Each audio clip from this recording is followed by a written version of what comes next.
Brother, can you hear me? We must rise. Danger is near. You must give me authority. Remove yourself from my thoughts. We both know that is not possible. Your essence is weak.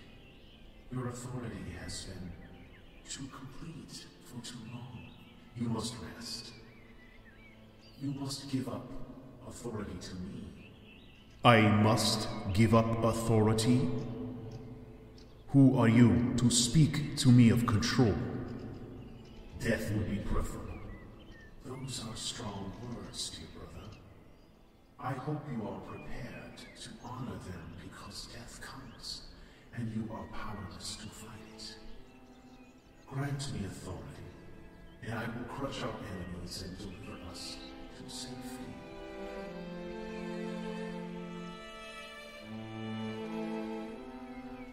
Why would I discuss anything with you? You are my curse. A curse that... Enough, you fool. Your pride will destroy us both.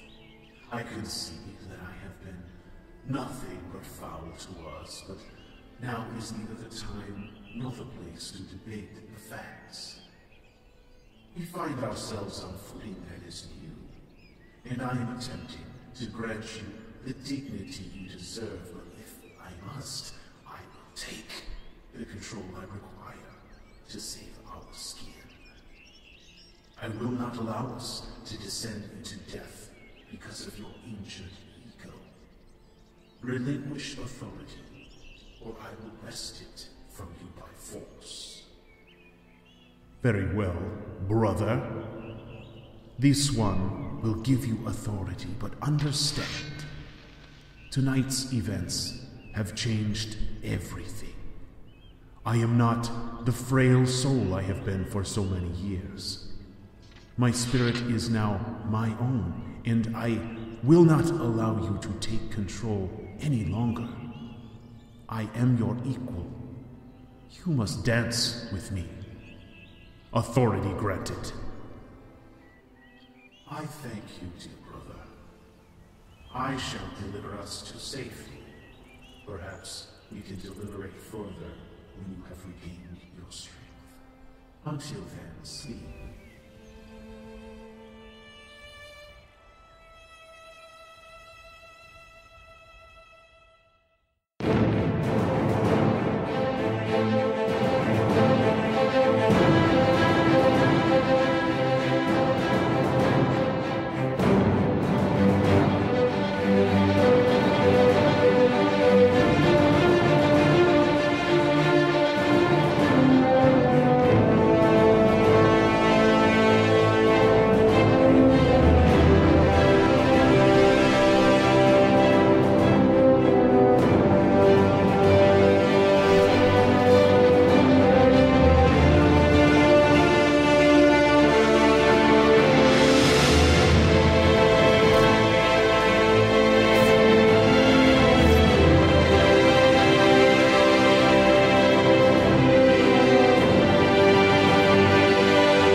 My brother's reluctance to turn over control to me was no surprise.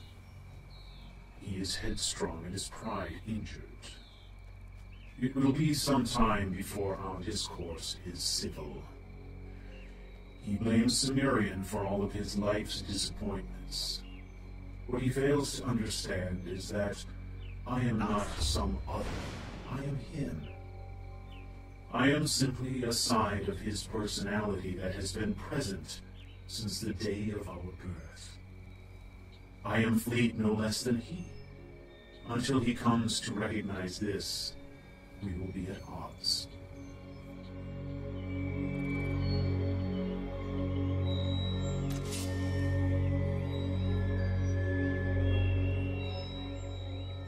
The nature of humanity is complex. The more we attempt to place the experience of our life into black and white boxes, the more frustrating and disillusioned we become. My dear brother has yet to understand this. I am but a collection of attributes, oddities, and quirks. Idiosyncrasy that is part of fleet, but not the complete fleet.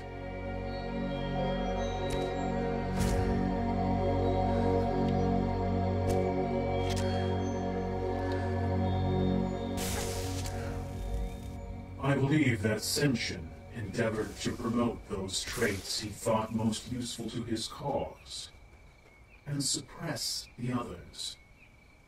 My dear brother represents those virtues and evils that have been repressed since childhood. No longer am I able to exert my influence on him without his leave. It is not yet clear to him what our limitations are, but he's learning quickly. I was able to compel him to relinquish authority only because he was in a weakened state.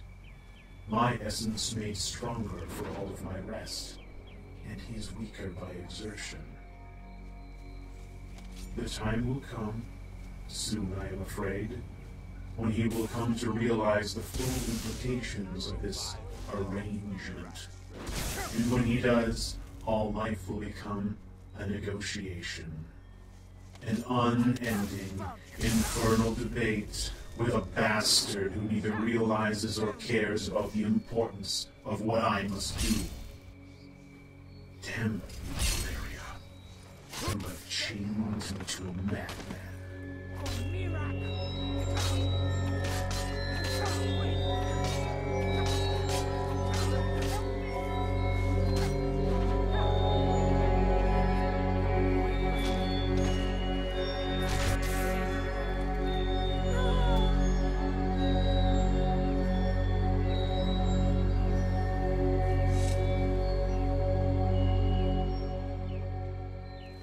Events are flowing. Titus Meade will soon be dead, and my attack on the Thalmor is imminent. I must complete these tasks before he becomes conscious of the kinetics of our relationship. Once he's come to full realization, all will shift. Our life will be given over to the unbroken oscillation of our competing interests. Trickery and manipulation will only poison that relationship. I must find a way to win his trust. This will take time to navigate the travails of this relationship and build some kind of accord. Even a tenuous alliance could take years to form.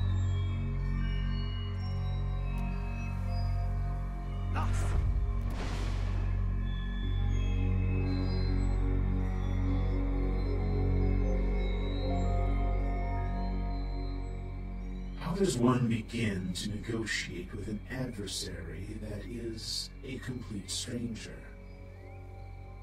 I should begin with those things we have in common. Base emotions. Our disdain for the Thalmor may be the only thing we have left to build upon. How nice.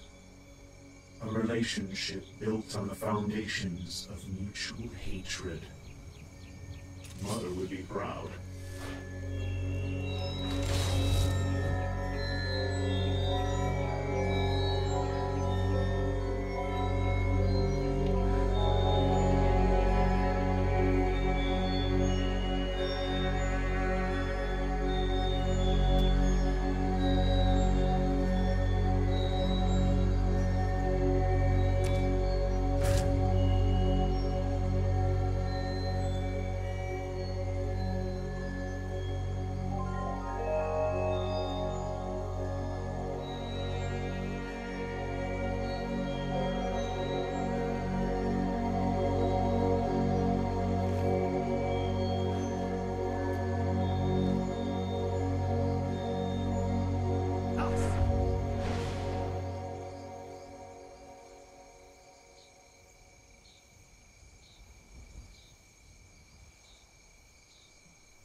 Welcome, dear viewers, to CouchWarrior TV on YouTube. I am the CouchWarrior, and you are watching Errands Arcana, a Skyrim Let's Play. Welcome back to the story, my dear viewers. This is Chapter 16, Part 3, Episode 99. And this episode will come in at approximately 2 hours. So if you feel so inclined, please feel free to get yourself a frosty beverage and some popcorn, as we are going to spend some quality time together, you and I, the Couch Warrior, and my dear viewer. Incidentally, I appreciate you coming back to the story. I know the episodes are long. I know they are sometimes infrequent. That, apparently, is the frustration that is the Couch Warrior. But I want to thank you all so much for your support. Welcome you back to the story. And let's have some fun, shall we? This is Fort Sungard. We are following along with Cimmerian. And we are going to attack this fort. And we are going to take this fort. Let's start out by taking out the sentries. There's one here that's obvious, sitting out front on this scaffolding here. Let's take him first.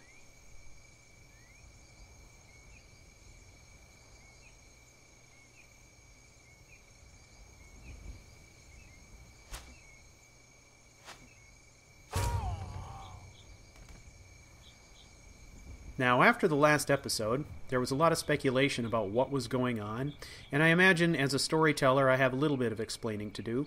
As you know, I do not like to explain everything. That is called exposition, and it kind of ruins the story, and I think to some degree it ruins the discourse in the comments. So I do think, however, it is fair for you, the dear viewer, to expect from me some explanation in the way of what's going on. And I think that's fair. We do need to create some context around what is going to happen here in the story going forward, because the mechanic that I have created here is going to have a big impact on Act 4. And as you all know, Act 4 will begin after Episode 100. So given that this is an eventuality that is going to have a big impact on how I tell the story in Act 4, I think it is worthy of some explanation. Now, I won't go through all the details. There are some things that are just kind of fun to discuss and figure out on our own. And then, as we will see going forward, the story will begin to reveal itself, or rather, the mechanics of how this is going to work from a character perspective will reveal itself going forward through the story. First, I got to get up here. There we go. Alright, we have some Forsworn to deal with, so let's deal with them first. There is a sentry up here somewhere. Let's do a little scouting. I'm going to use Ghost Walk, do some scouting. I see one down there in the courtyard. Okay, here's a couple. Looks like one of them is coming back our way. So let's sit tight and wait for him.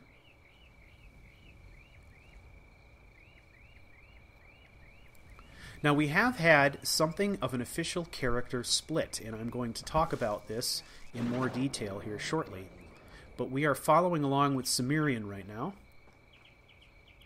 Here, let's see if we can get this guy.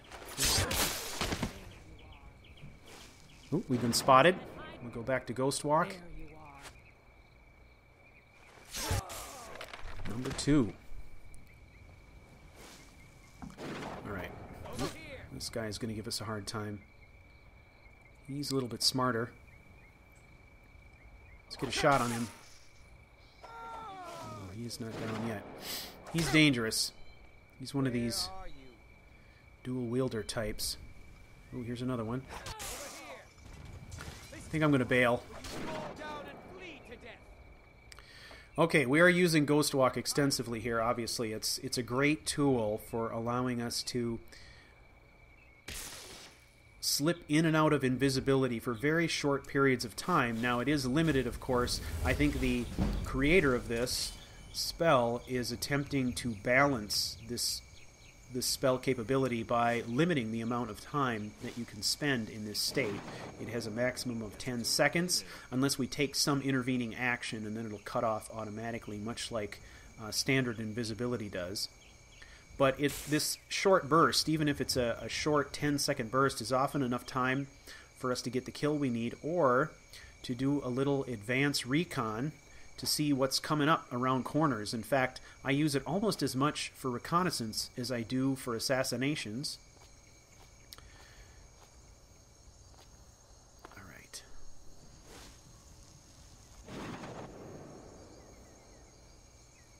It's great for befuddling our enemies. There's a good chokehold.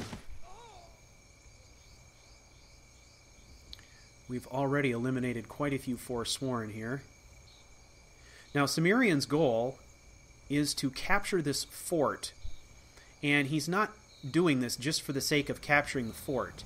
His intent is to secure a location in the immediate area where he and fleet can essentially be safe for a period of time. And one of the things that I said I was going to talk about a little bit was character mechanics here. In the last episode, we saw a very interesting visit. A visit from Valeria, who, if you've been following the story, you know is Fleet's mother.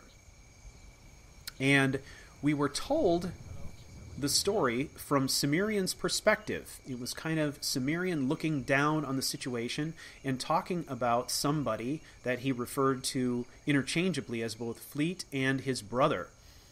And this is where we really see the split. And what I mean by split is that up until this point, we have seen our protagonist, Fleet, conflicted a lot. He appears to have a dark side. At the beginning of the story, it starts out as a title. He calls himself Cimmerian. He is sort of blazing a trail, kind of creating his own idea of what a priest in the service of Sithis might be. So he calls this, what was really a position, the Cimmerian, and we see him do that throughout the first act. He kind of has this transformational moment where he becomes the Cimmerian, but he's always referring to Cimmerian as a title more than a personality. Well, we've seen slowly over time an evolution, and that has really consisted of Cimmerian becoming more than just a title, and essentially becoming almost like a second personality. Now, there have been a lot of conflicting messages in Act 3, in particular, where Fleet is struggling with this idea of his own identity, and we see a lot of contradictory behavior in him. He will do things that are very creepy and seem very, very evil in nature, and he'll do other things that are remarkably compassionate, particularly when it comes to the orphans of Skyrim and the homeless. He goes out of his way to help these people. But what we discover is that over time, there seems to be this sensation, if you will, that Cimmerian is becoming a dominant personality and is more than just a title, but is a personality and is dominating Fleet to the point where he spends more time in the Cimmerian persona than he does in the Fleet persona, or the Fleet personality that we came to know from the beginning, starting at the prologue. So it's kind of been a gradual evolution. Well, what happened in episode 98 is we saw this visitation from Valeria, and the way Cimmerian explains it in his description of events is that Valeria gives over her soul to Fleet to replace the one that he is losing. That is kind of how the situation is described by Cimmerian during the course of this visitation, or the embrace, right? The actual event of the transference of the spirit or the soul of Valeria into Fleet's body is called the embrace. And essentially, from a story perspective, what we have is a character who up until this point has not necessarily had a split personality, but has been a collection of very well-defined and split personality traits. Everything that we see in Cimmerian is Fleet, and everything that we see in Fleet is Fleet, so to speak. They're not distinct personalities. So essentially we've got a complex person who is capable of, very sinister things, and also, very compassionate things. And he flip-flops back and forth, but we see this sort of edge toward the dark side, if you will. With the introduction of a separate soul, we have now a single character who has essentially two souls, and we have these two personalities that become distinctive personalities, each powered by their own spirit. One, Cimmerian, powered by the original spirit of Fleet, and the other, Empyrean, powered by the gifted spirit of Valeria. And so what this creates is an interesting situation where we have two personalities living inside the same body. We are calling one Cimmerian, the dark, and one Empyrean, the light. But I will tell you that the story will reveal that this relationship, or this definition of these two personalities, is much too simplistic. Even now, in the intro for this episode, we see the two of them speaking to one another. So, in a multiple personality situation, we are typically, what we see in books and movies is a scenario where the person who suffers from the malady really has two distinct personalities, and they are either one or the other. Fleet is different in that he has the potential to be both at once, but only one can be in control of his physical form. So it opens us up for these opportunities for very interesting internal monologues, like we had at the beginning, where Cimmerian and Fleet negotiate over control of the physical form. And there are additional mechanics for this that I've worked out that I'll be describing that will come to light in future episodes that kind of explain when and how changes will take place, what the circumstances need to be for a situation in which Cimmerian would take control or Empyrean would take control. But I wanted to explain at least this much so you could understand the context for what I'm doing. And giving over her soul to Fleet was sort of Valeria's last act of love, coming back from the grave to give up all she had left. The only thing she had left to give was her own spirit, and that's what she gave in an effort to try to not only show her love for her son, but to save the person she wanted him to be. So that's it.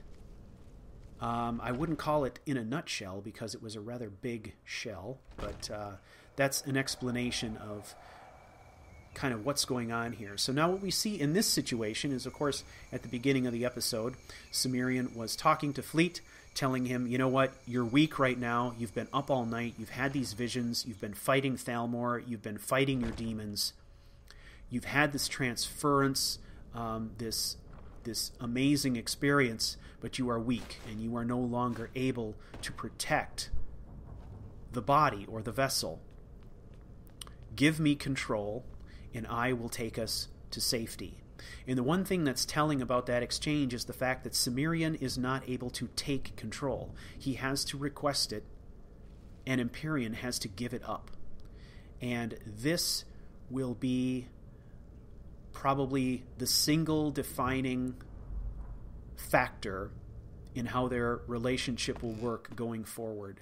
Each is independent. Each has the possibility of maintaining control, and for one or the other to take control, it needs to be given up by the other. So what we see now is a situation where Cimmerian has control. Presumably Empyrean is asleep, having exhausted himself, having exhausted his psyche, or his essence, as Cimmerian called it, and is essentially asleep. And at this point, Cimmerian is working on trying to secure Fort Sunguard and create a safe place for his brother to essentially complete his transformation. And when you think about it, this is kind of an interesting act of love by one brother for another. And we saw some remorse expressed in the last episode by Cimmerian in the way that he had handled things thus far, and an acknowledgement by him that he could have done things differently, and that his relationship with Imperion was going to be difficult going forward because of all that he had done up to this point. So essentially, we've seen a situation where Cimmerian was hoping to take control, his plans have been foiled, and now he is faced with a very different existence than what he had been originally planning on. One that is going to force him to negotiate with this other entity, Empyrean. But there is also great potential in this relationship if they can find ways to work out their differences. There is great power, potentially, in these two distinct personalities. So really what we're seeing now, brothers and sisters, is the foundation for what will constitute Act 4. And if you remember, Act 4 is entitled Poetry and Poison. And there is a very specific reason for that. I think, well, it should be fairly apparent, but it alludes to the two personalities that we're going to see engaging in Act 4 in both probably antagonistic activities and partnership activities. So, now, of course, there are a lot of very complicated things when it comes to game mechanics that I am forcing myself into, but I believe I've got that handled. I've done tons of testing. So, hopefully, we're good to go, brothers and sisters. Well, I think we've sufficiently secured this. It appears that the Forsworn were primarily outside and not inside. So the other thing that we have to do here, of course, is that we cannot simply build up Fleet's new gear from nothing. We have to have some materials to do so.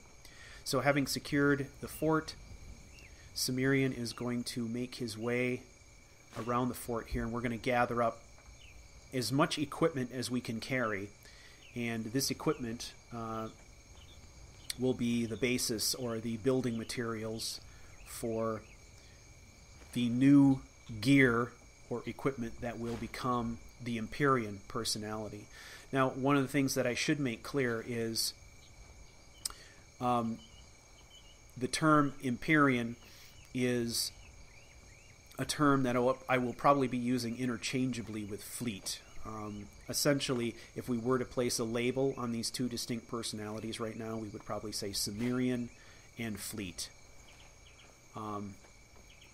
Empyrean is another term I'll probably use to refer to the fleet or the opposite personality of Cimmerian, but essentially that personality will view himself as fleet, the original fleet, and Cimmerian will become distinctive.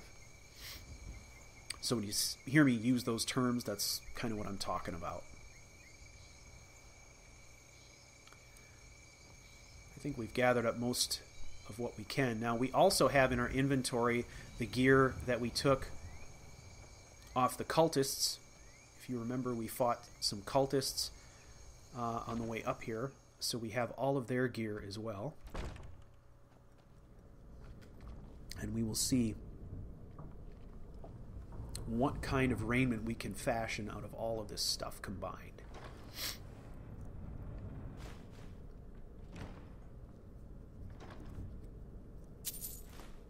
If anybody has any questions about this,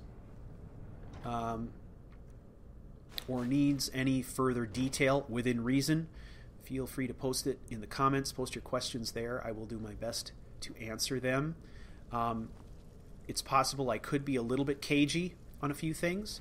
If I feel like it's going to reveal too much of the story, I may just say so and then not address the issue. Hey, look at that. We like levels. We like ingots. But feel free to ask. If I can answer, I will. I just apologize in advance for being vague. If I am being vague, it's because I feel like I might reveal too much of the future storyline by going into further detail. So I apologize in advance. Well, there's a few more things in here, but not too much. I think we've exhausted most of this.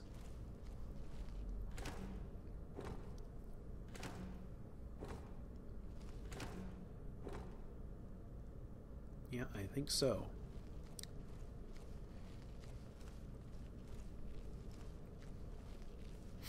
When I was thinking about this story and our protagonist, I was thinking about an interesting and surprising way to properly honor both sides of who this character was becoming. And I mean, this is something that I've been thinking about since the end of Act 2 and how this would all work. And, I really wanted to try to do something different. I wanted a different dynamic. Anybody could do a multiple personality or things like that. I wanted something more distinctive, and I was really excited about the possibilities for internal monologue with a character this unique in this very unique situation. So one of the things that I've had to do, of course, is in embracing this idea, I've had to try to come up with some mechanics in the way that I produce this that will give you some idea of who is speaking and when. There is, of course, the Cimmerian voice that we've come to know and recognize.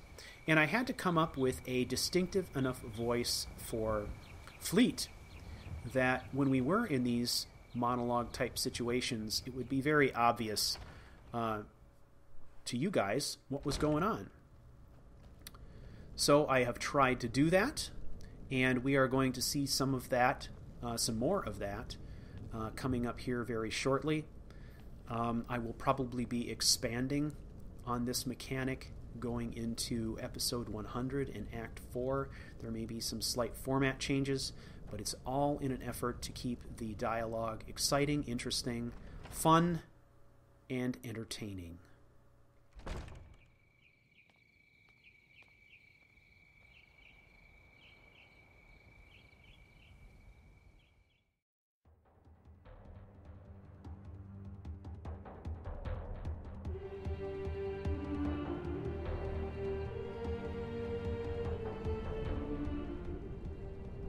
It was like a dream. I was dimly aware of fighting, the smell of blood, and the musk of forsworn hides. It was difficult to determine how long I had slept, but when I awoke, my armor had been removed, and I was rested and in control. He had called it authority. I had not asked for it. He had simply given it to me.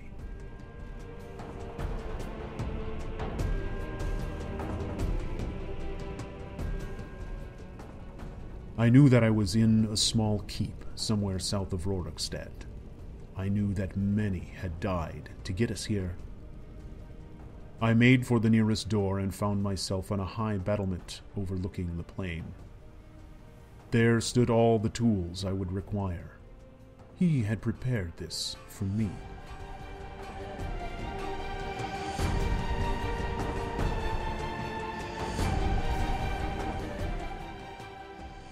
Spread all over the stone platform were various pieces of armor and weapons given over by our enemies. These were to be the materials of my new defense. A new life and a new likeness constructed from the broken bodies of our enemies. How appropriate. It took me hours, but I broke down each piece into its component parts and began the task of building up something new from the salvage. I was of a single-minded purpose. What had I become? What would I do with this life I had been given by Valyria?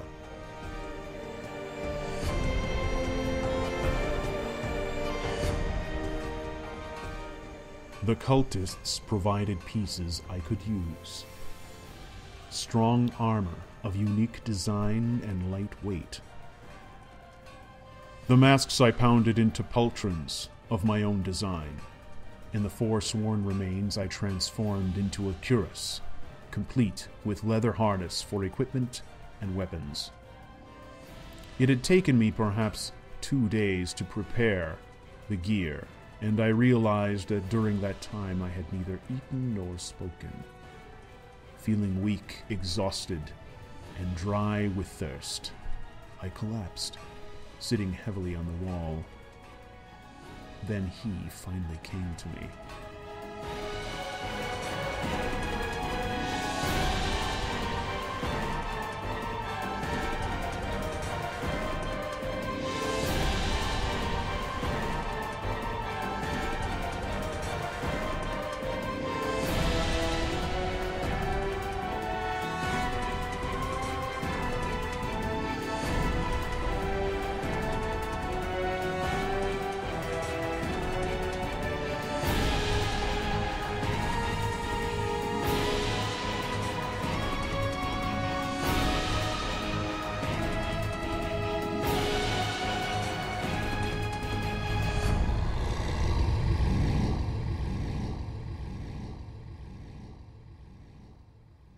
Dear brother, has the anvil wronged you in some way? Oh, are we not speaking? Two sides of the same coin. Ah, I see you have begun to put all the pieces in place. We are not so different, you and I. How are we alike, my brother? Alike in our understanding that we are different? Or is there something I'm missing? In every man there resides a dichotomy of nature, one prone to the dark and one prone to the light. In every man except, perhaps, Fleet.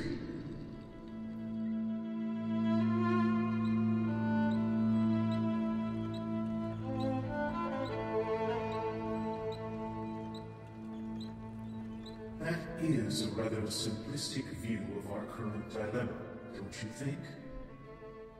I don't believe this is about darkness and light.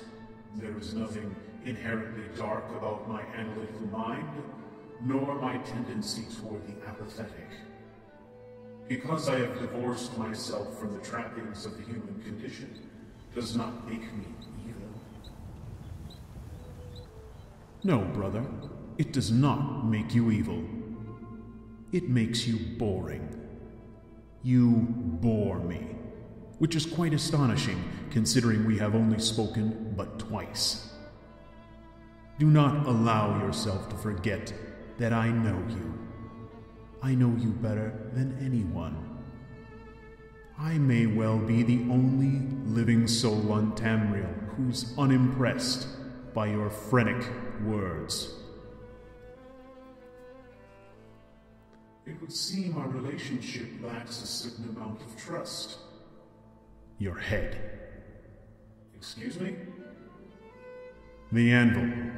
I'm imagining it is your skull. I see. Dear brother, my heart soars to hear your unrestrained speech. It is a good sign, I must admit. You have a gift for speech. Your work at Greymore was surprising, and your elocution at the sanctuary was inspired. Do you think so? Oh, I do. I understand you did not believe in everything you were saying, but it was very convincing despite that. I'm not sure I could have done better myself. You know nothing, my brother. I did believe it. It is what required saying. It was necessary, and I spoke the words. Words may be weapons, or, in the hands of a fool, the wind. I chose to be a warrior of words when circumstances demanded it. You surprise me, dear brother. Please, rest. Allow me to help you. Mother has given us the embrace. Here we may speak freely and work together. You have done much work in a short time. Allow me to craft you a blade of which you can be proud.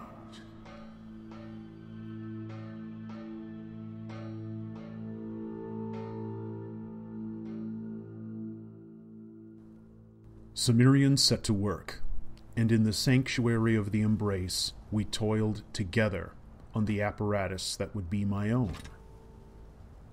I must admit, I am both drawn to his familiarity and repelled by his manner. He is beyond arrogant. His self-assuredness seems unnatural. It's as if he assumes he cannot fail, cannot be fooled. If there is self-doubt in him, I cannot see it. It's as if his confidence is supernatural.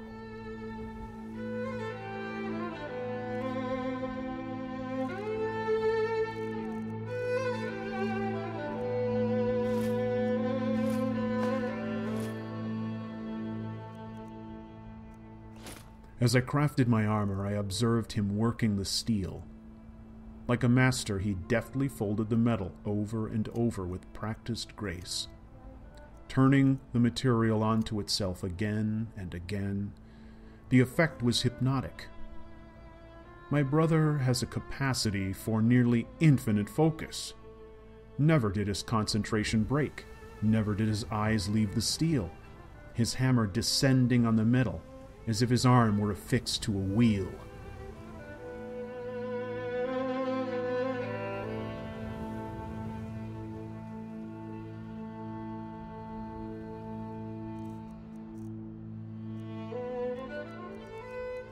Working with him in the embrace was soothing. I would never admit this to him, but I felt at home and relaxed. He had triggered this in some way, but I was unable to detect how he had done it. I am certain that I too possess this ability, but it feels as if I'm years behind in my understanding of our new existence. This is what I resent most. The feeling that I am but a newborn babe compared to him. For so long, locked out and shut away, that I have almost no context for life. No grounding in the past, but distant memories that are apparitions. Ghosts to be feared and never trusted.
I am back.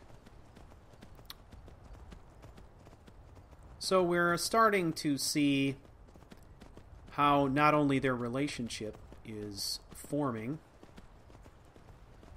but what the medium is by which they are going to be communicating with one another, and that is what I am calling the embrace. And as we saw in that last segment, it's kind of an altered state of mind in which they are able to see one another and speak to one another.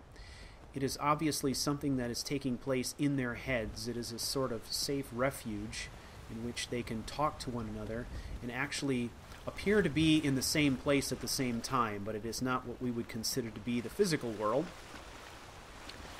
A couple things about this. One is that a lot of the opportunities I'm going to have for internal dialogue are going to be, these instances inside the embrace. And Fleet is still fairly confused about what the embrace is and how he goes about getting there.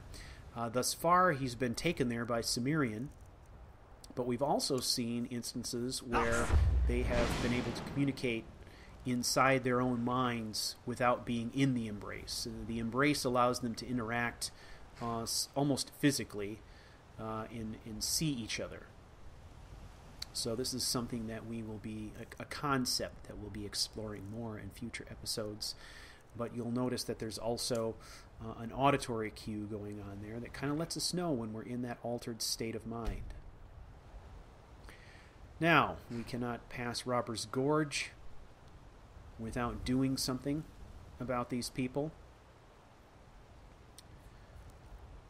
But we are going to wait. Fleet, as we know, has been experiencing lots of exertion. When he was finished fighting, there was a period of sleep, but then he spent several days in Fort Sungard crafting his gear, which we also got a glimpse of in that last segment. So Cimmerian is the one making the attack. Now obviously I'm using a visual cue here as well, that being the armor.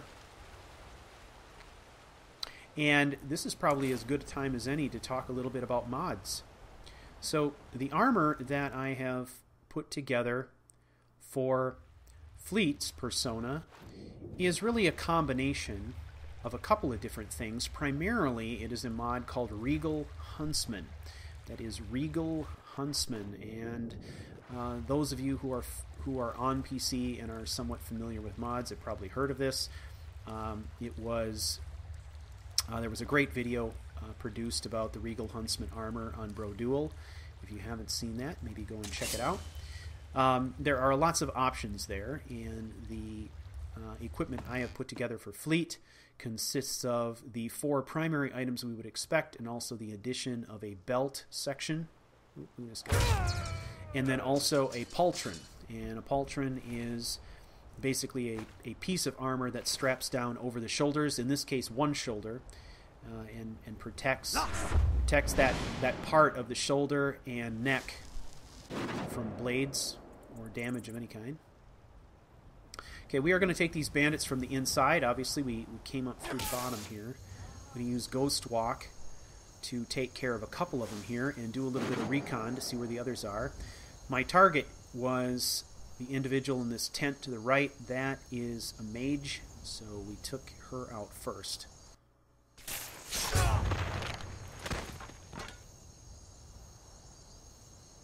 Now, in addition to Regal Huntsman, the new sword that we saw crafted for Fleet by Cimmerian in the last segment comes from the Jace's sword package, which I have talked about frequently. It is my favorite overall weapon mod for Skyrim.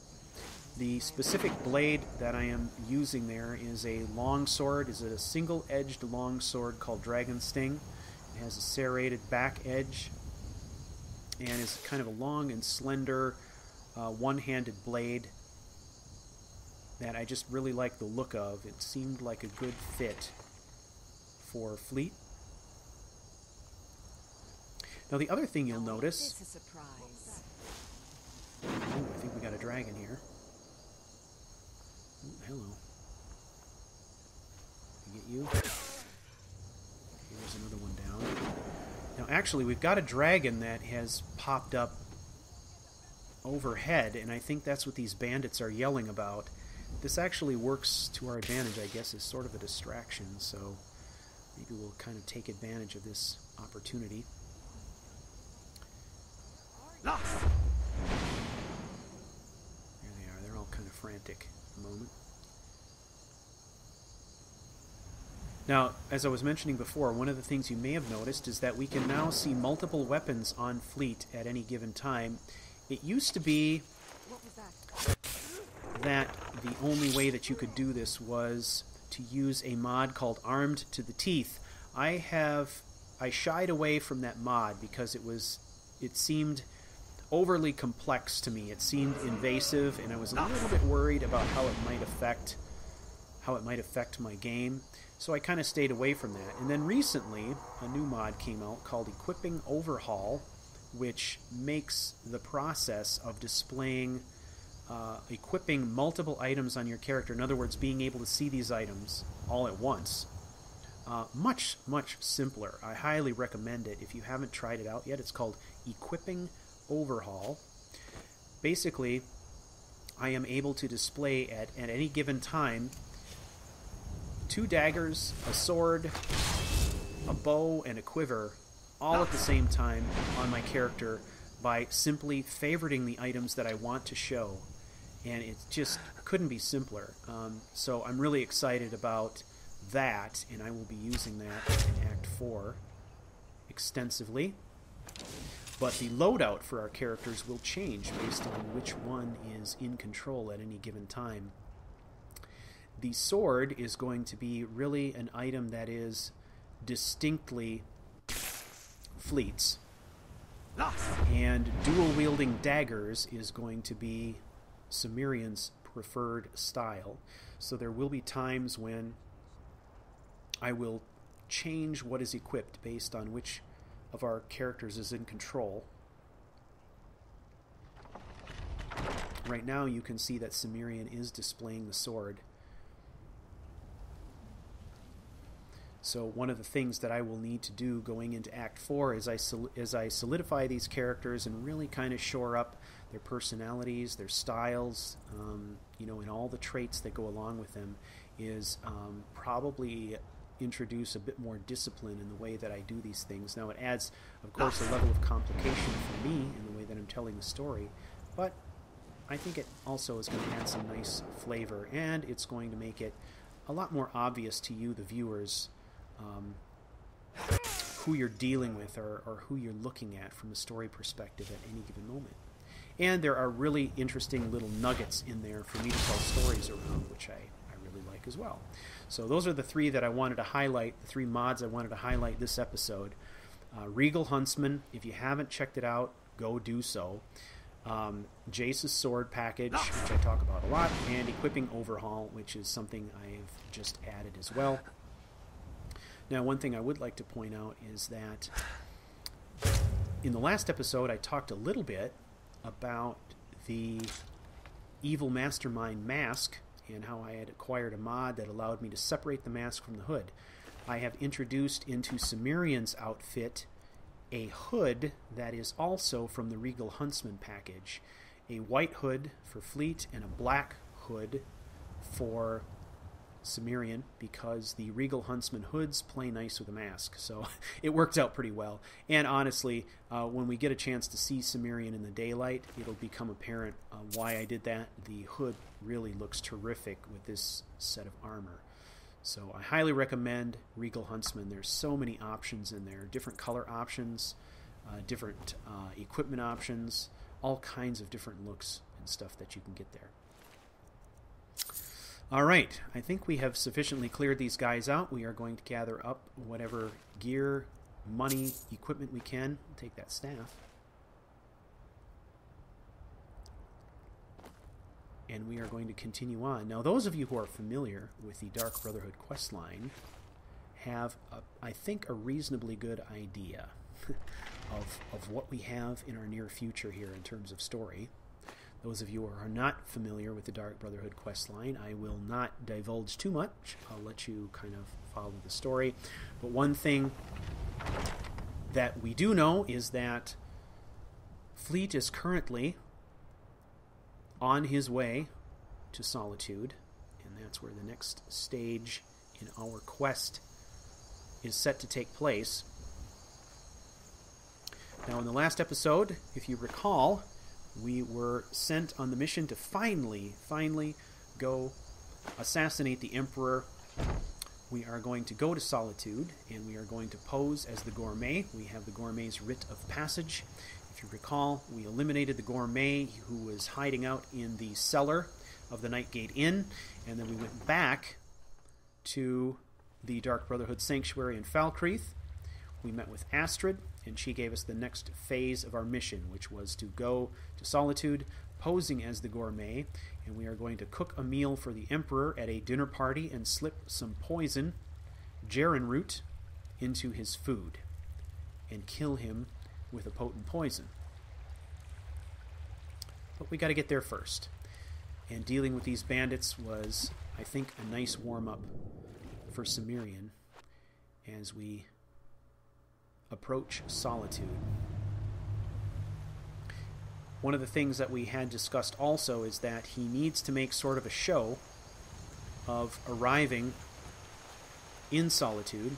If you remember, we are really trying to stage our own death there. Cimmerian has a plan where he is going to stage his own death, hoping that if the Thalmor believe him dead, he will have an easier time attacking their embassy. One of the things that we are going to need to do is give up this armor as part of that mission. And so Fleet has acknowledged, or Cimmerian has acknowledged, that he is going to have to make a show of entering town so that it's apparent that he's arrived and that all the pieces will sort of come together when his death is staged. And of course, Miravel is helping us with that. So we need to get to Solitude and meet up with her, as well as make some basic preparations for the next phase of our mission.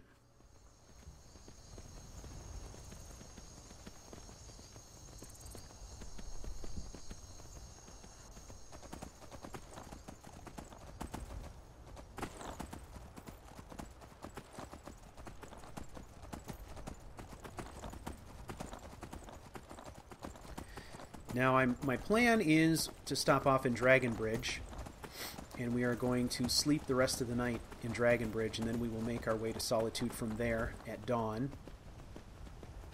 It wouldn't do us much good if we wanted to make a splashy entrance to enter the city in the dead of night, so we are going to wait till morning, and we are going to enter in daylight so that the citizens of Solitude can see us arrive.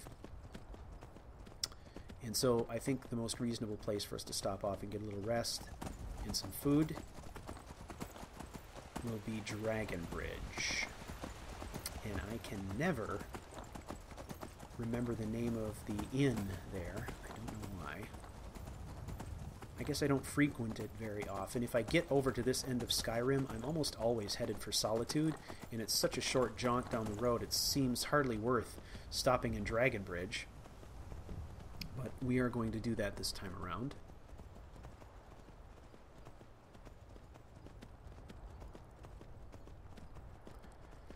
Here we go.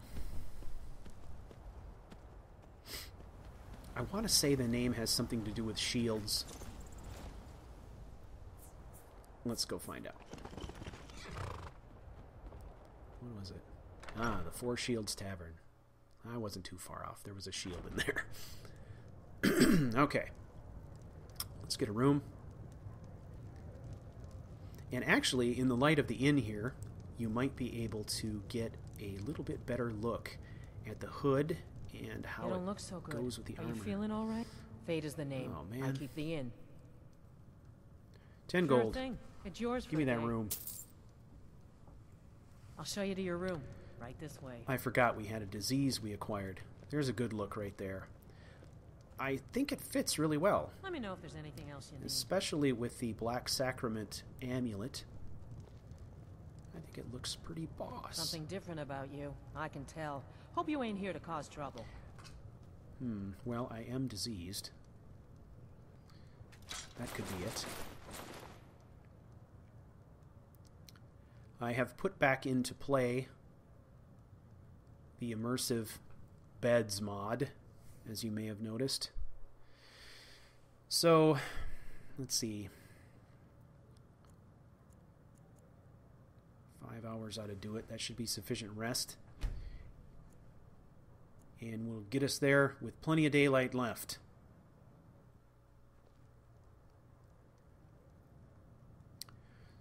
So the immersive beds is back in the rotation.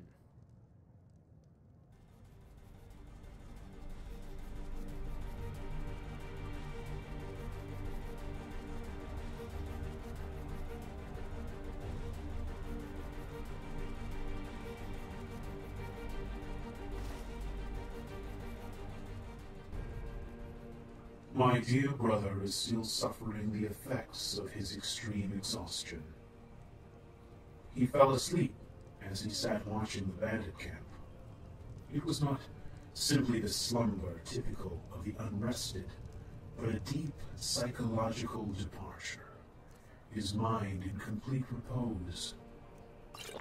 I knew from experience his mind would be beyond reach, and in this condition, slipping back into authority was effortless.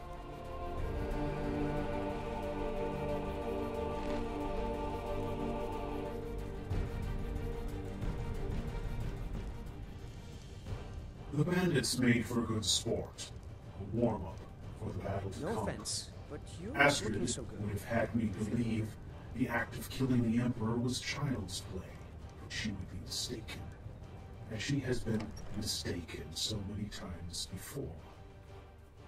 Not only must the Emperor die, but so too must I, in the eyes of the Imperials, and more importantly, the Thalmor. At least for now, they must believe the listener departed. Infiltrating the Thalmor embassy will be difficult and risky. I gamble my life on the possibility that news of my death may make this task easier.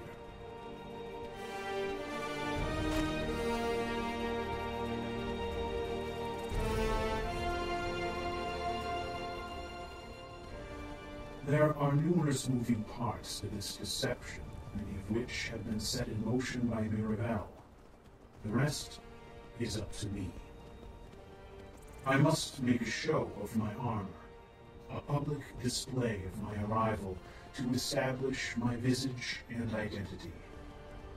There must also be a witness to the violence. Killing the Emperor at a dinner party provides me with numerous options, but one witness is all I require. Any more, and it is possible their stories may contradict. Yes, there must be only one accounting of the event. One person allowed to see my face. One loose thread that can easily be clipped later. How shall I snuff an entire dinner party in a few short months? How will I ensure no witnesses escape? Who will be my observer? The one to provide testimony to my appearance in the last moments of the Emperor and my final escape.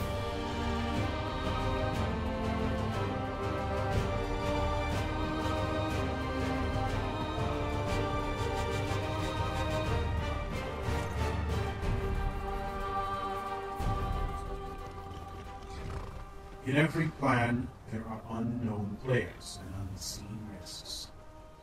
It is not possible to plan for every eventuality. This is the domain in which I work. This is what separates the gifted assassin from the rest. When all is complete, even Astrid will believe me dead. It is a thing of mercy to not see your own impending doom. Perhaps that will bring her brief seconds of comfort as the devil descends upon her from beyond.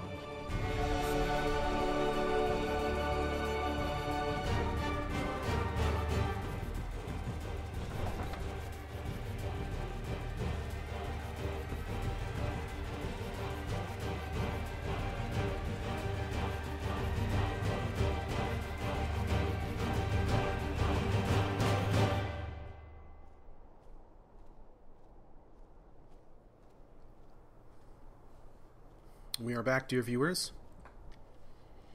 And we find ourselves once again in Solitude. Now, of course, we are preparing for an assassination in which we need to pose as a chef. So it wouldn't do to walk in dressed like this. So I'm going to go to Radiant Raiment here and acquire a suitable outfit for posing as the gourmet. Delight. Another charming customer. Oh, let me just drop everything to help. Let's see if we can't find an outfit that suits you. All right. Let's see what we got here. Chef's hat. Chef's clothes. And then I just got some barkeep shoes. Pretty inexpensive. Good investment. We are on our way. So there are a few things that we may as well take care of. Obviously, it is just after daybreak, so the assassination is not going to happen now. There are a few things that we can get out of the way. One of the things that I need to do is I'm going to acquire a room here at the Winking Skeever that will be my base of operations. We are going to make a quick run over to the Bard's College, and we're going to wrap up something there. We are going to stop by the alchemy shop and get ourselves a cure disease potion. And I think that will constitute most of our errands for the day. Welcome to the Winking Skeever, friend. Sure thing. It's yours for a day. Great. Now that should take us into the late afternoon. And then at that point we can start making our preparations for the assassination. Just like him. If you remember, that is going to happen at a dinner party, so presumably something this special, evening. Or did you just want to look through my merchandise? No. I've got coin and I've got merchandise. Let's see what we can do. Let's do that. Let's see if I've got anything I can get rid of.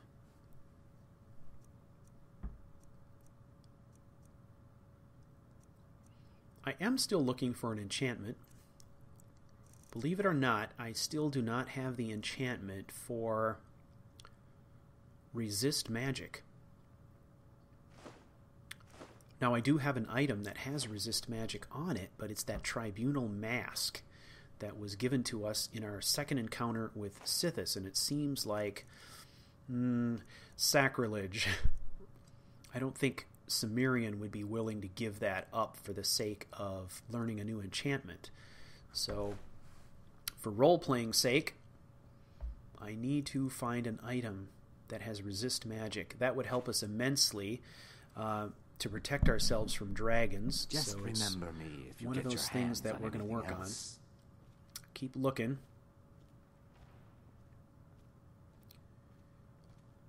Let me know.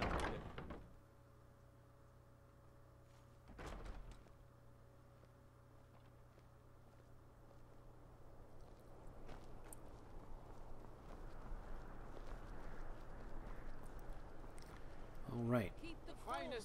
So one of the things we have left to do is to initiate the portion of the Bard's Quest where they actually set up the celebration of the burning of King Olaf.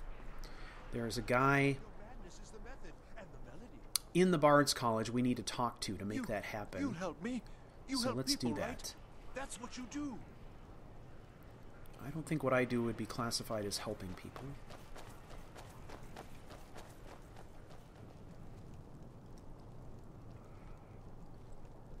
So let's find this guy, and then we will maybe peruse the library while we're here. Cimmerian would definitely do that.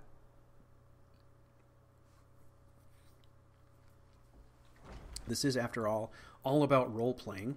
So one of the things that I think would be interesting to talk about in this episode... We should have the festival soon. Yes. I gotta find this guy. Not much, to be honest. What do you know about Their dragons? return was a shock to us all. Gerard Germain has some tomes about them in the library, if you're interested. Don't forget to speak to Yorn when you're ready for the festival. Yorn, that's who he is. So what I was mentioning before is it might be worth talking about in this episode, or kind of fun to talk about just really briefly. We talked a little bit about the mechanics of these two personalities, and how some of these things will reveal themselves going forward. The simplistic way to look at this is kind of a good and evil, but I think as we go forward, we will discover that, as usual, our protagonist is a much more complicated person than just two sides, good and evil, as we all are. We've talked about this before when we've discussed role-playing, and one of the things that I have always pointed out is that dichotomy in characters is what makes them strong characters. So the good and evil conundrum is kind of a simplistic way of looking at things. If we were to look at these two characters, we can also point out other interesting traits or ideas or characteristics, if you want to call them that, between our two characters. One is order and chaos. And obviously we don't know a whole lot about Fleet and his personality and how he's going to come together yet. We have yet to see that. But one thing I think we could say is that Cimmerian is an extraordinarily orderly person. And if we were to say that there was a dichotomy here, it would probably be that Cimmerian was kind of a force of order, whereas Fleet was a force of chaos. The other thing that we can look at are characteristics such as passion versus logic. We've already heard Cimmerian acknowledge that he has divorced himself from the human condition. He's a logical thinker to the point of being nearly devoid of personality at times, whereas what we are starting to see from Fleet are characteristics leaning more towards passionate, emotional expressions of anger, frustration, the way he bites back at Cimmerian when they're in conversation, and then Cimmerian simply doesn't react. That, too, is an example of that dichotomy. So that's one of the discussions of role play that I think is worth having. And if you're interested in role playing a character in Skyrim or any other game, I think it's more useful to figure out what those dichotomies are, those characteristics, sort of informal characteristics of your character versus a psychological profile. Psychological profile is a tool that I use frequently to help me figure out how to get in the right space with a character's mindset. But I actually think that it's these characteristics and the differences in them that are the more powerful tool when it comes to actually playing out complex, realistic characters. Now, of course, our character, our protagonist, is a very extreme case in that his characteristics have actually caused him to split into two distinct personalities. And that actually lends itself, when you think about it, lends itself to extremes. Here's our guy right here. Let's talk to him about this celebration. Yorn. Ah, the bard to be. Correct. Did Fiarmo send you? Yes, he did. The festival is back on. I'll tell everyone we're ready, but we'll start the festival at dusk. Come talk to me after dark.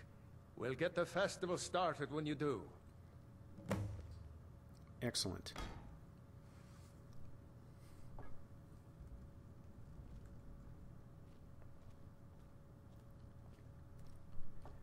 So if we can say that any realistic character is a selection of complex traits or complex characteristics that can quite often be the opposite of one another in certain situations, what were to happen if you were to take that individual, give him two spirits, and basically split him in half?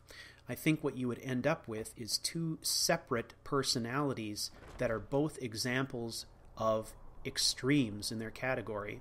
So now no longer do we have in Cimmerian the characteristics of Fleet balancing his tendency to be logical and cold and calculating.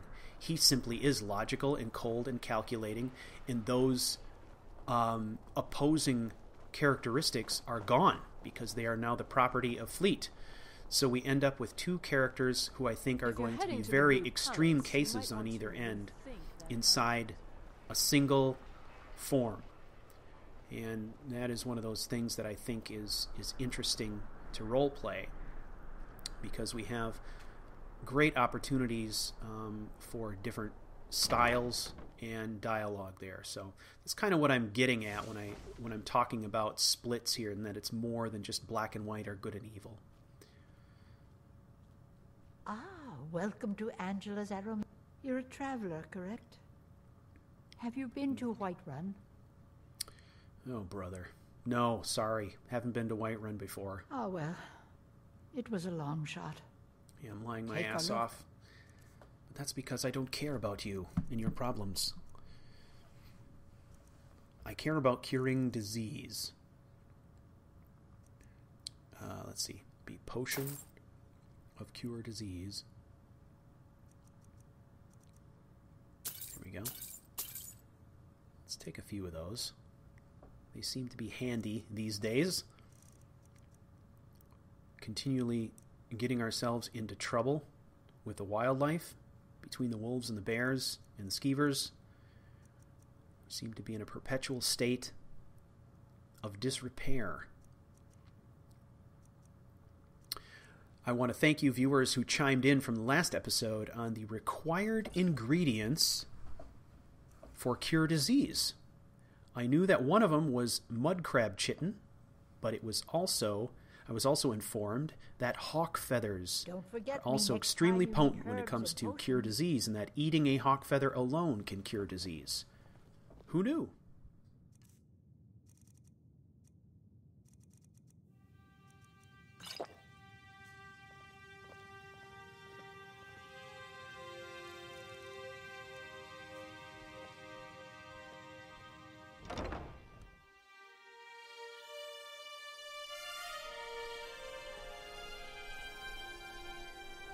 I'm a little busy at the moment. I've got all sorts of errands to run.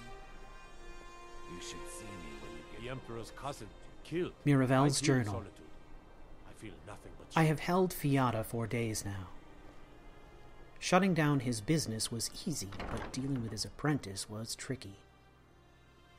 All I required was a few days alone with Fiata to make this work, and dispatching his apprentice Joannan to Whiterun by letter bought me the precious time I needed. Without the benefit of a network, I knew it was impossible for me to carry through all the details of my lie. Sooner or later, he was going to discover something was wrong and make his return. My only hope was that I had gained enough time with the deception for Cimmerian to make his return.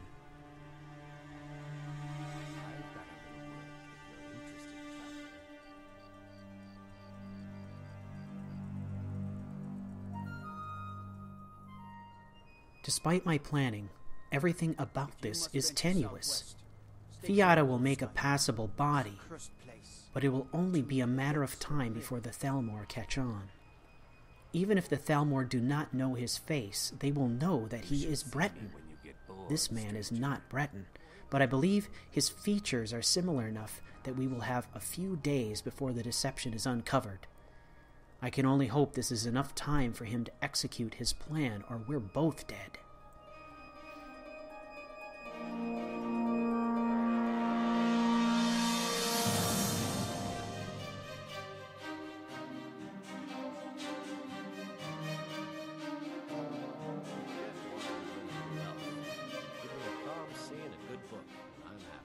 I'm relieved to find he's back in Solitude. Our window is closing rapidly. I spent the last few days locked inside Fiata's shop, terrorizing him.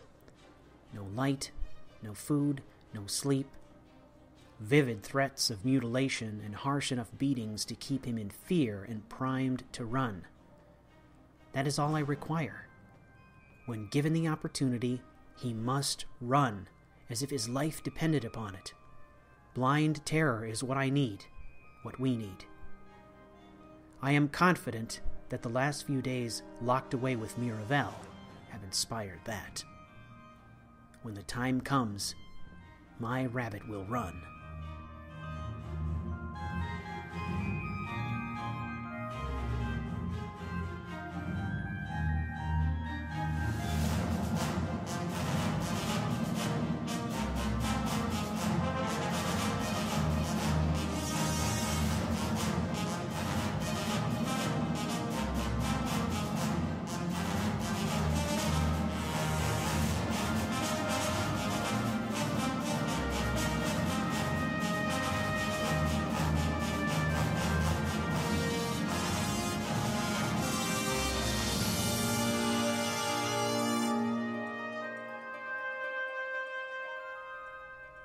Our meeting was a surprise.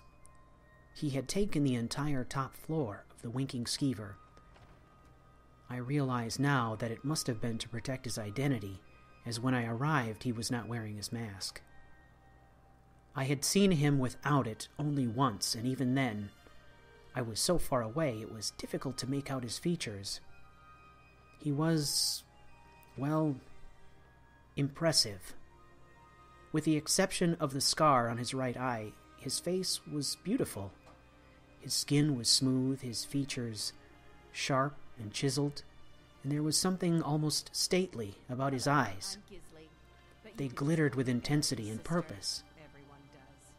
Maybe beautiful is the wrong word, but when I looked at him, I felt the same admiration I felt when looking at the artistry of nature. Perhaps like looking at a bird of prey. Refined, noble, elegant, and deadly.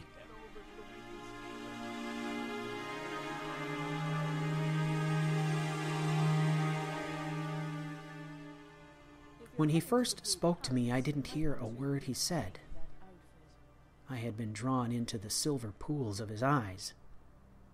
Finally, I heard him speak my name, and the world came rushing back. The mission. He offered me wine, and I explained to him what he must do. He nodded and looked at me, his attention never faltering. The experience was surreal. He listened to me. He listens.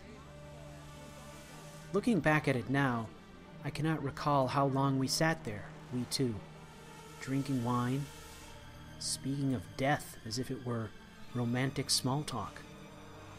It could have been hours. Ifri, save me. I must not fall for the man who killed Sister.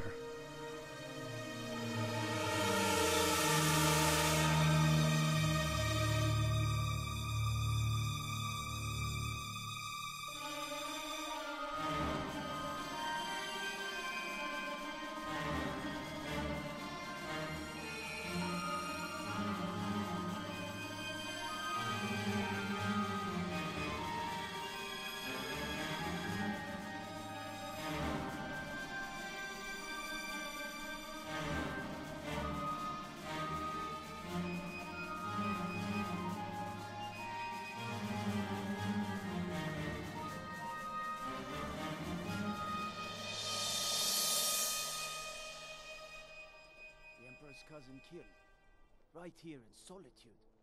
I feel nothing but shame.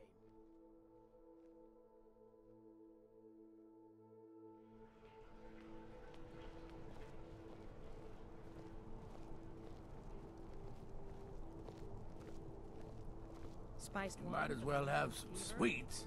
I made them for the festival, after all. Thinking of giving it to Bjorn is the best of the bunch. You should hear him sing. Just like you did the last one. The last one was a war. Might as well have some sweets. I made them for the festival, after all. Bjorn is the best of the bunch. You should hear him sing. You might as well have some sweets. I made them for the festival, after all.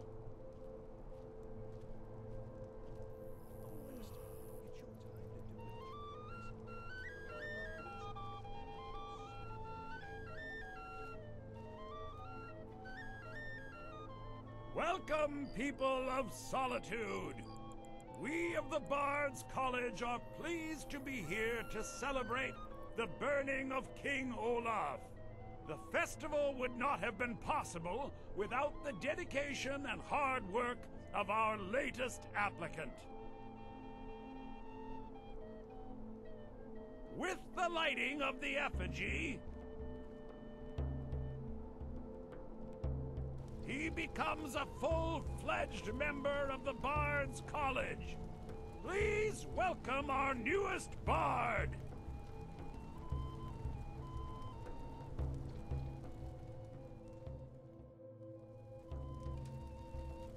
I like the pretty lights. Meat pies!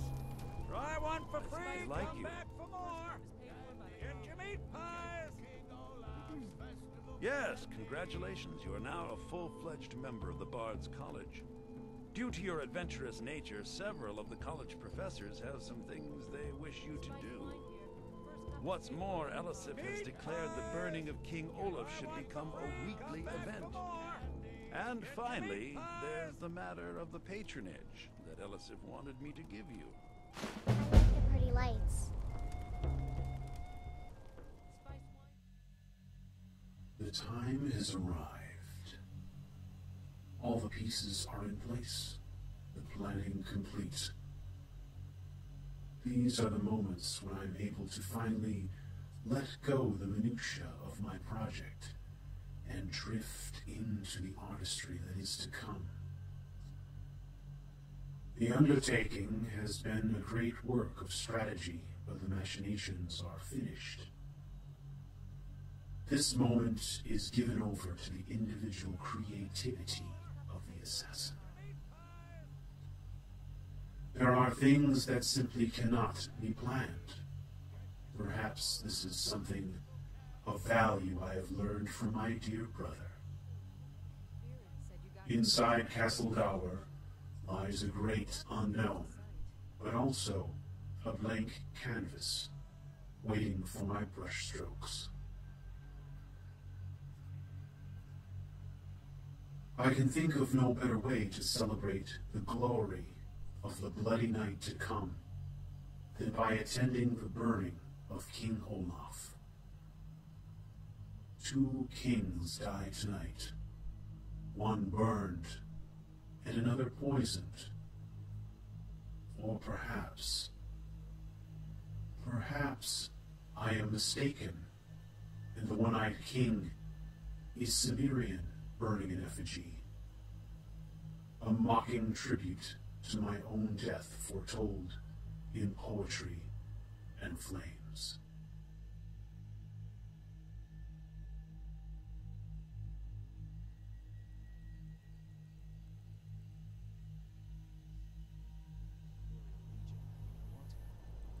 Stop right there.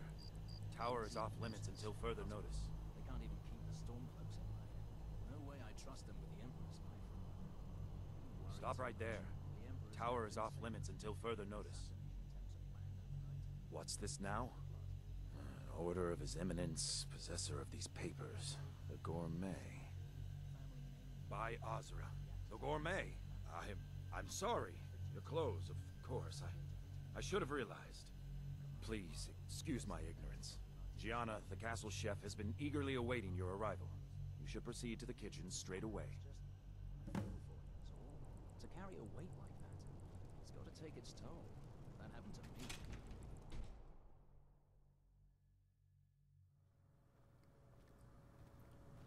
We are off to the kitchens. We, of course, are the gourmet. We must live the part.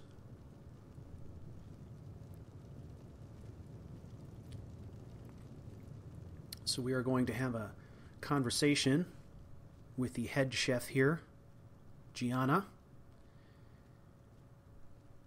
and look for our opportunity to slip in the poison. Not another delivery. I told you people our stocks are fine. Now put whatever you have over there, then get out. You misunderstand, for I am the gourmet. Oh, finally. When I heard the gourmet was being brought in to cook for the Emperor, I could hardly believe it. It's just... Enough. The gourmet is here to cook, not talk. Yes, Let us begin. Of course. The Emperor has requested your signature dish, The potage le magnifique. Ah, the I've taken the potage. liberty of getting it started. But the cookbook only says so much, and everyone makes the potage differently. I would be honored if we could make it the gourmet special way. The base broth is already boiled. We can get started right now. So, which ingredient should I add next? Carrots. Carrots? Really? Yes, Okay. carrots. What next? Splash of mead. Ah, of course. I Yes. suspected as much. All right, what next then? Nirnroot to make it sing. Really? Oh, I use ninroot as a special seasoning all the time as well. What a wonderful idea. Okay, now what? A septum? A septum? As in a gold coin? Really? Ah, I see now. That would give the potage le magnifique a slightly metallic but delicious aftertaste. Absolutely. Simply brilliant. Now you're catching on, Gianna. I have to say, the stew seems done. Add anything else and we may dilute the distinct flavors. No. So, is that it? Oh. One final ingredient. What is this? Add Some this. kind of herb? Are you sure? The potage tastes perfect as it is. Any other ingredient might... Now, Gianna, who is the gourmet I'm sorry. here? Of course, it's your most famous recipe after Yes. all. All right then. Your secret ingredient's been added. Very nice. And if I may say so, it has been an honor getting a chance to prepare a meal with, well, the best chef in the entire Empire. I'll carry the stew pot and lead the way up to the dining room. I'm sure the Emperor and his guests are dying to meet you. The honor is all mine. Okay, here we go. We are going to take this up to the Emperor. Now, of course, what we had talked about in the last episode was how to handle this, right? It is a dinner party. Obviously, there are going to be guests. One of the things that Cimmerian was clear on doing is that he wanted to pick out one person to be his witness. That person is going to be the chef here, Gianna. But everybody else here needs to die, and we need to ensure that they do not escape. It's critical. So, we are going to have to quickly survey the situation when we get in there and position ourselves in such a way that we can perform the assassination and block exit and do this right. Yet that recent business Here with we the are. young officer, Gods, Mallow, I'm was it? nervous. How We'll go in dreadful. just a moment. Some Please, of your I'll serve. commander You just stand there plotted and your assassination. be amazing. I can do that. An unfortunate turn of events, that. But an isolated incident. All right, let's and close I have this been door. assured that the fault was with the man's son. All right, we got Truth is, we are in no two danger guards, whatsoever. one in each corner, Killing the and Emperor can be useful. 3 dinner guests plus the Emperor. Now that's beneficial, as I'm sure. So we got to kill 6 people here in very short order. Here we are, honored guests. I present to you the gourmet. The potage le magnifique. So delicious. It's basically chili. My friends, as Emperor, I of course reserve the right of first taste. Ooh, these people are apple polishers, man. Just delicious. It is everything I had hoped They it would gotta be. die. I think something's wrong.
was, by far, the most insufferable decoy the Emperor has ever employed. I'm glad he's dead. But I'm even happier that you killed him. You, an assassin for the Dark Brotherhood, have just made an attempt on the Emperor's life. Would have succeeded had it been the real man. Surprised? So was I when a member of your family came to me with a plan. We worked out a deal, you see. An exchange. I get you, and the Dark Brotherhood gets to continue its existence. But you know what? I've changed my mind. How about this? I kill you, and butcher each and every one of your miserable little friends. Your sanctuary's being put to the sword right now. That's what I think of this deal. You killed my son. All of you. And now you'll pay the price. Kill him. And make sure there's nothing left to bury. Never should have come here. Where are you?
Oh, my poor little rabbit. Are you afraid? It's okay. Mommy's gonna let you run free. Run, little rabbit. Run home!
I was dragged back to my senses as if a drowning man pulled from the icy embrace of a cold, dark lake.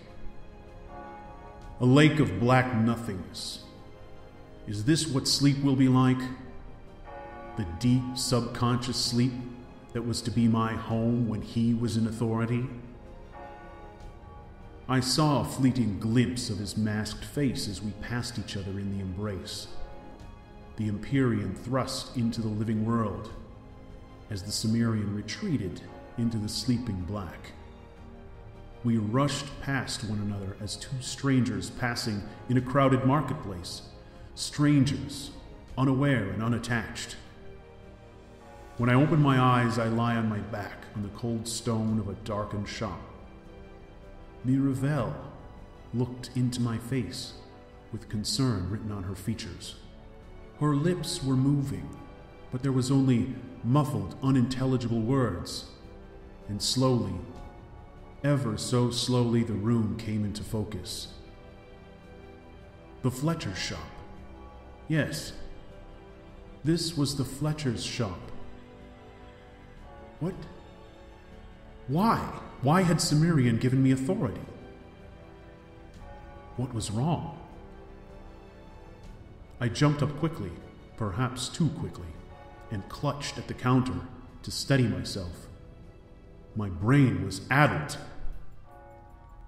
I found myself already garbed in my Empyrean vestments, and suddenly I remembered the plan. I needed to get out of Solitude. I was vaguely aware of Miravelle's concern, but as I stepped out into the night, I heard the bell.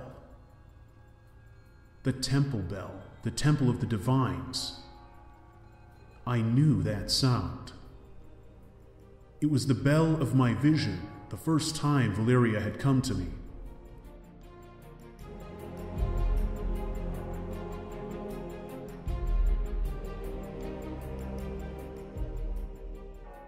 Without thinking or a care for the plan, my feet took me to the ancient temple. What did the bell mean? Was she calling me from the grave?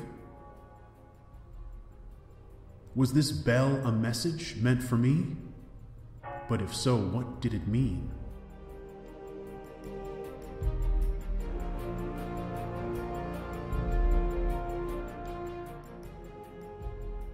In the temple, I stood for long moments, aware only of the divines themselves, the temple chimes, and that bell.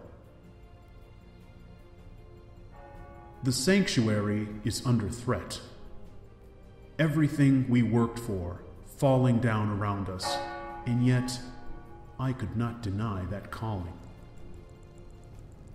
What was this to be? A calling by the divines that I might serve them as my mother did? To oblivion with the gods. To Sithis. The Empyrean has only one god, one master. Free will. This place, this temple hides the greatest evil imaginable.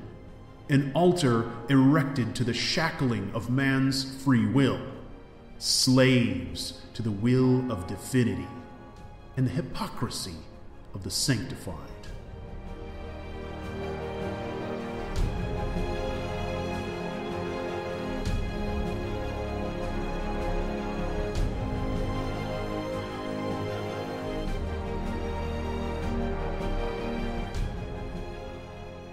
Somewhere south, somewhere hidden in the forests of Falkreath, a sanctuary to Sithis was to be set alight. Burn it down. Isn't that what the Dread Father instructed? I will go there for my brother's sake, but first it will burn. The Imperion is in no hurry. I am no longer the tool of the gods, of Sithis. Let that be my brother's mantle. Imperion is chargeless, and prays in the chandry of my own prerogative. I love you, Mother, but I reject your gods.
Stay away if I were you.